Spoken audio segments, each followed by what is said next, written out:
I was arrested by the tactical team. It's pretty extreme from my experience. What happens with you right now? I'm just gonna wait until I get a phone call to say that I can go. How are you feeling throughout all of this? Traumatized, of course.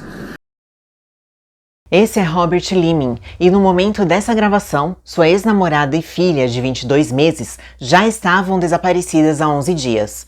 Nas semanas seguintes, a versão de Robert sobre o que aconteceu com elas começou a ficar cada vez mais perturbadora e confusa. Mas será que ele é um homem inocente? Ou ele estava escondendo um segredo terrível? Olá, pessoal! Bem-vindos ao canal Casos Criminais. Hoje eu vou contar para vocês o caso de Robert Leeming, o homem que ficou conhecido como Chris Watts no Canadá. Mas antes, inscreva-se no canal se for novo por aqui e deixe o like no vídeo.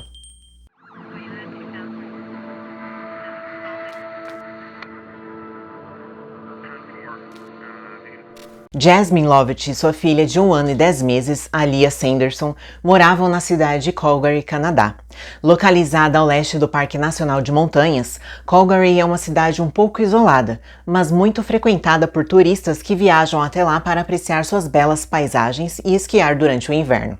Logo após o nascimento de sua filha, Jasmine se separou do pai de Alia e por um tempo passou a se sentir bastante vulnerável. Recém-solteira e com apenas 24 anos, ela decidiu baixar aplicativos de encontros e foi assim que conheceu Robert Leeming. Eles começaram a conversar e rapidamente iniciaram um relacionamento casual, mas apenas um mês após o início do namoro, Jasmine se viu em uma situação difícil em relação ao aluguel do apartamento onde morava, e Robert a convidou para morar com ele sob a condição de que ela o ajudasse com uma pequena parte do aluguel. Tudo parecia estar indo bem. Robert gostava de cuidar de Alia enquanto Jasmine estava no trabalho, e ela se sentia muito grata por tê-lo ao seu lado como parceiro. No entanto, Robert tinha um passado sombrio que Jasmine não conhecia.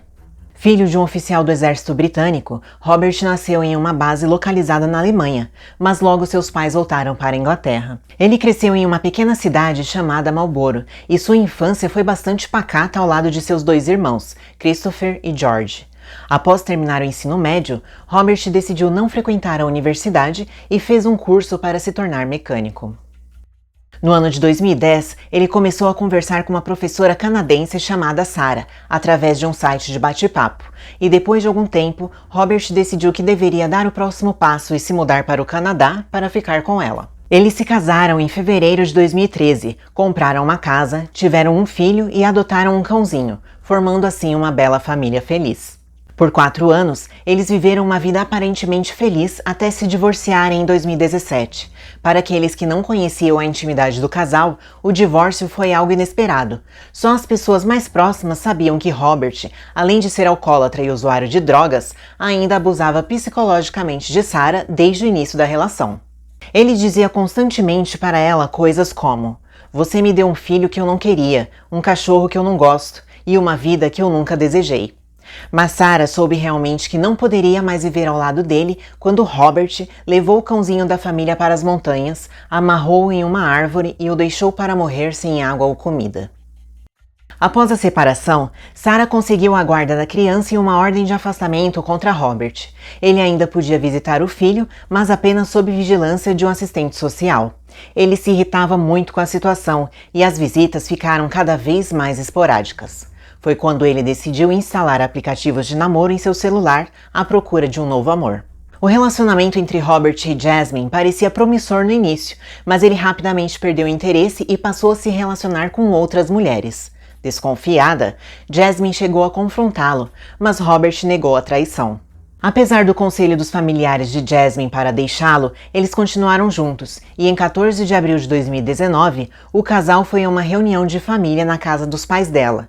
Robert passou o dia brincando com Alia na neve, e as coisas pareciam estar se acertando entre eles. Porém, as aparências enganam, e os parentes de Jasmine não podiam imaginar que essa seria a última vez que veriam ela e sua filha com vida. Em 19 de abril, a família de Jasmine havia marcado um jantar com ela, que não apareceu. Sua mãe, Kim, ligou várias vezes e apesar do telefone chegar a tocar, ninguém atendeu e as chamadas caíram na caixa postal. Isso de imediato causou certa estranheza, já que Jasmine era muito atenciosa e não faltaria no jantar sem explicar o motivo, muito menos deixaria de atender o telefone e responder às mensagens. A preocupação aumentou depois de Jasmine ficar 2 dias sem entrar em contato. Então, sua irmã decidiu ir até o apartamento de Robert. Chegando lá, nada parecia fora do normal. Os brinquedos de Ali estavam jogados na porta da frente e um par de sapatos de Jasmine se encontravam molhados no batente. Porém, após bater na porta, ninguém respondeu. 5 dias se passaram sem nenhuma notícia. Então sua mãe decidiu ir até a delegacia local e reportar o desaparecimento de sua filha e neta. As autoridades agiram rapidamente e começaram a busca pelo apartamento de Robert para tentar descobrir o paradeiro das duas. Eles também bateram na porta e novamente ninguém respondeu. Os oficiais imaginaram que Robert havia saído e decidiram esperar por ele na viatura. O dia passou, mas quando escureceu, eles perceberam que alguém acendia e apagava as luzes do apartamento. Os policiais então voltaram a bater na porta e dessa vez Robert atendeu, visivelmente bêbado e drogado. Robert disse que Jasmine estava na casa da irmã e que não havia alguns dias, quando eles brigaram e ela prometeu ir embora de vez.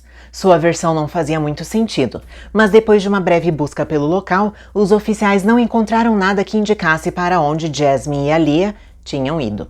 Um dia depois, os investigadores voltaram com um mandado de busca e peritos para analisarem o apartamento minuciosamente. Na manhã do dia 25 de abril, uma equipe da SWAT foi ao apartamento de Robert para cumprir um mandado de prisão contra ele, que havia colocado barras de ferro na porta da frente para impedir a entrada dos policiais. Eles conseguiram entrar pela porta dos fundos e efetuar a prisão, mas tiveram que arrombar a porta do quarto onde Robert guardava suas armas e sua coleção de facas. Em depoimento, Robert disse que viu Jasmine e sua filha pela última vez no dia 18 de abril, quando foram juntos a um piquenique em uma área chamada Bragg Creek. Segundo ele, todos voltaram ao apartamento e ele saiu para comprar cerveja, mas quando voltou, Jasmine e Alia não estavam mais lá. Robert alegou que, na verdade, eles moravam juntos, mas o relacionamento já havia terminado há algum tempo. Ele insistiu que não tinha motivos para fazer mal a Jasmine e a Alia e não estava envolvido em seu desaparecimento. Sem evidências contra ele e nada que indicasse que mãe e filha foram vítimas de um crime, Robert foi libertado menos de 24 horas após a prisão.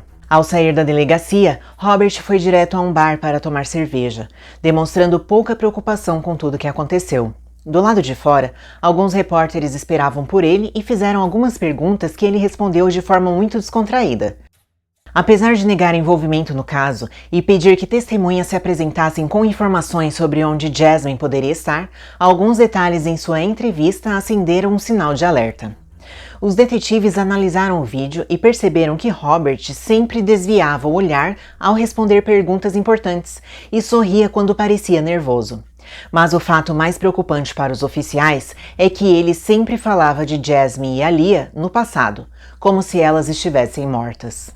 As buscas no apartamento se mostraram frustrantes quando nada foi encontrado, mas a polícia de Calgary estava determinada a encontrar mãe e filha.